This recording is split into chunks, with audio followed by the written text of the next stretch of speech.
Today I'll be going through and showing you step-by-step instructions on how to install and change the ink cartridges into the Brother MFC-J985DW. Compatible cartridges for this printer are from the LC20E series. Let's get started. First, open the ink cartridge cover and remove the orange protective part. Press the lock release lever as shown to release the cartridge color indicated on the machine's display. Remove the cartridge from the machine. If you are installing the ink cartridge on a brand new printer, be sure to remove the placeholder plastic tabs before you try to install the ink cartridges.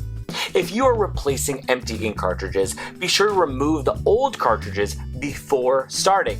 You can even take your empty cartridges to an office supply store near you, or mail them into the printer manufacturer free of charge for them to recycle the empty ink cartridges. Now that we're where we need to be, we're going to take the ink out of the packaging. Open the new ink cartridge bag for the color indicated on the machine's display, and then take out the ink cartridge. For this printer, your magenta ink is located farthest on the left, followed by your cyan, yellow, and black in that order. Each color has its own correct position. Insert the ink cartridge in the direction of the arrow on the label.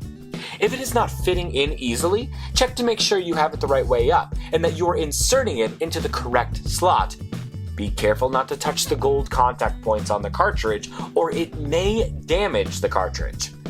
Simple as pie. Now you've installed one ink cartridge. Now you'll need to install the other colors the same way you just installed that last one. Gently push the back of the ink cartridge marked push until it latches, and then close the ink cartridge cover.